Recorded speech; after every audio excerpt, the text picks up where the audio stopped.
$5,000 on this little Ford. And over the next 3 years, I put $10,000 into it. Now this makes no sense.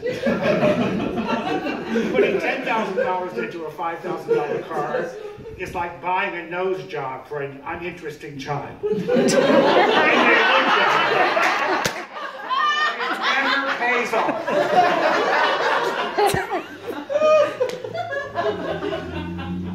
So I get over my fear of the highway every Monday, every 3 Mondays, to go see my therapist. And I was driving down the highway one day, and I'm about to go to my therapist. It's in August. I'm shaking on this thing. I go to see my therapist, and all of a sudden, the wheel locks. The steering wheel literally locks. And I hear thwomp, thwomp, thwomp, and my car starts to go like this, in and out of the traffic. I almost get hit by a semi. A car is coming by me, honking, honking, honking. I turn the wheel, and I literally go down this little jig in front of a buggy path in southern Ohio. My heart's pounding. So what's the first thing an old guy does? He goes to the AAA app on his phone. Now, old men love lots of insurance. So I know that no matter what I need AAA to do, they're going to do. They will take me to Zanzibar. So I called them and say, I think I'm going to be needed to be towed back to Columbus.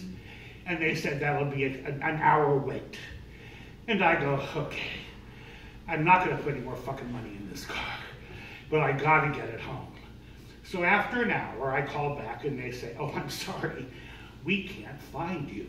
I say, I don't know where I am. I'm on a buggy path. We'll try to find you in another hour. Another hour. At this point, I have no water. I have no food. I'm running out of gas, which means I'm going to have no air conditioning. And all of a sudden, I start to panic. I literally start to panic. And my head starts to spin, and I hear voices. You're fat. You're old. You're fat and old. You're fat and old and poor. I could have been a top. I should have been a top. Jesus is not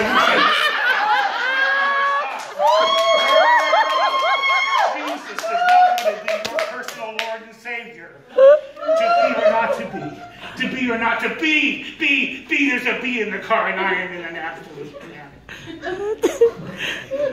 So I open the door, and I get out. It's now been 3 hours.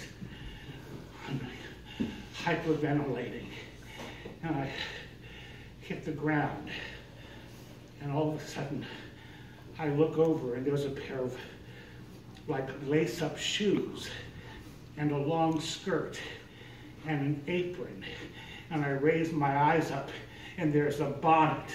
Oh my God, it's Children of the Corn. This woman says, sir, are you okay? Am I okay? Would you like some water? I would love some water. Jebediah? Jebediah is my son. Jebediah, bring this man some water. I figure they're going to get me like a dipper out of the well. No, it's smart water.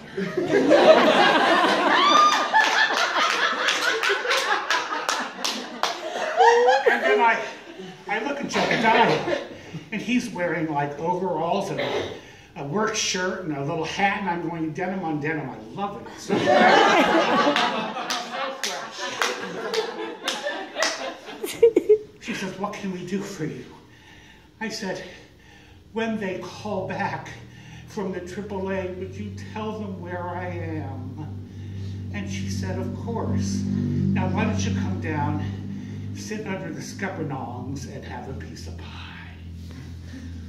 So we go over and we're talking about soybeans and homeschooling, and all of a sudden the phone rings. And I pick it up and say, don't hang up! Don't hang up! And I give it to her, and she tells him where we are. He says, we'll be there in 10 minutes. Thank God. Thank God. So I'm waiting, and all of a sudden, this, what do you call it? The thing that you put the car on. What do you call those things? Tow truck? Yes, the tow truck. Thank you. That's so good. We got you, Ralph. Tow truck. He pulls up, and he opens the door, and out come these legs. I mean legs. And I look up the legs, and he opens the door.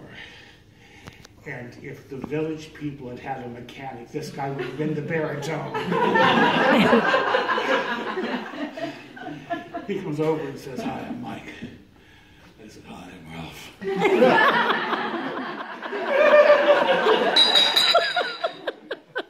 "Show me your car." He looks at me and goes, "What the fuck did you do?"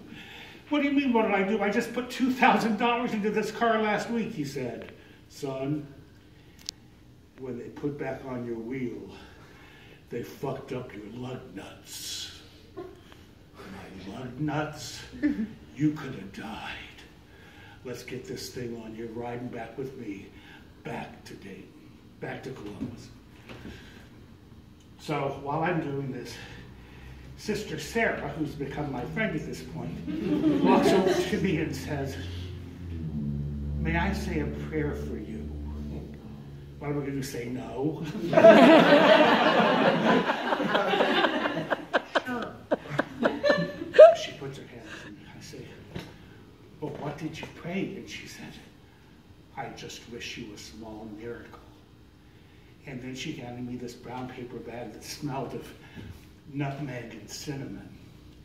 And I said, "Thank you." And I start to get into the tow truck. Oh my God. It's like being inside of a Willie Nelson song. There's Mountain Dew, not the diet kind, the real kind. Skoal, cigarettes, and a bottle of Stetson cologne. He says, "Make yourself comfortable." He said, "Sorry, the air conditioning's out. We'll have to drive up in August with the window down." What am I going to say to this man for an hour and a half? So we're riding along, and I go, "Would you like a cookie?" He said, "Sure." I said, "Here." He said, "My hands are all dirty, and I don't want to reach into the bag. Could you get one out for me?" Oh, I was dying. Typical porn.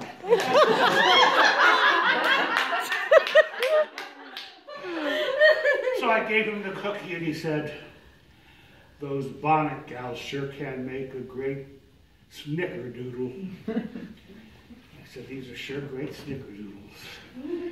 So we ride along a bit longer, and finally his phone rings, and he turns off, I don't know, Travis or Avis, all those country people sound the same. And he turns it off, and he says, "Hi, honey." "Yeah, babe." "Uh-huh. Did the kids go to the pool?" "Yeah, good. No, I'm going to take this one run. I'll be home a little bit later." "Yeah. Okay, honey, I love you too. Bye." I think this is an opening. So I said, "Oh, how nice you've got children." "Yes," he said, "I got a girl 8, the boy's 6, and a little baby who's 3. The boy and the girl are mine, but the little baby was my sister. I got her when she OD'd." I go, "Oh, I'm sorry." He says, "No, she's in a better place now." I said, "Well, what's your wife's name?" He said, "Kevin."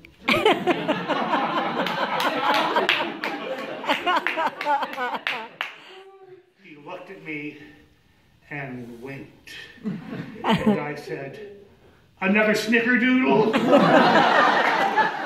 Well, I mean, for the next hour, we rode in that truck like we were two queens, hooping and hollering, standing in line for a midnight showing of Mommy Dearest at a movie theater downtown. And as we got a little closer to town, I hate confrontation. And I literally had almost died because of these people's mistake. And I didn't know what to do. And we pull up in front of the garage, which had done the work to drop the car off. And I said, I don't know what to do.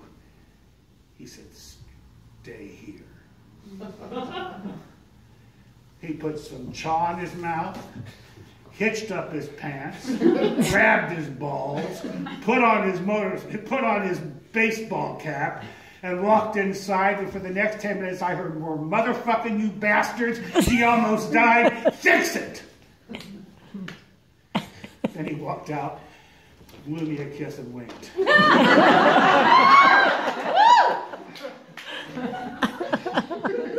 They fixed my car because of him, and they actually gave me my money back. But I didn't ever want to be in that car again. Ever. It just defeated me, and I decided to write it off. So I literally sold it to some college kid for $600 to get back and forth to school. But 3 weeks later, when I went down to see my therapist, I was in a brand new car. Grown-up car.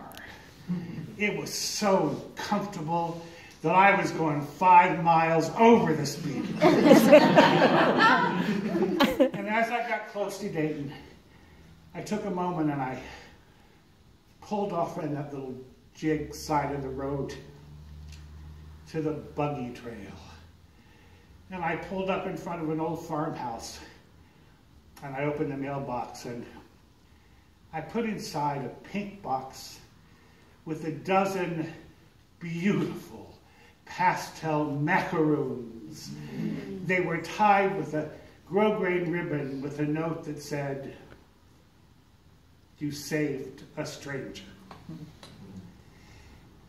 In the chaos of that day, I learned 3 things. 1, sometimes a small miracle is all the miracle you need. And 2, if they're made with grace and shared in friendship, a snickerdoodle can be a magical thing. And 3, the most important one of all, take care of your lug nuts.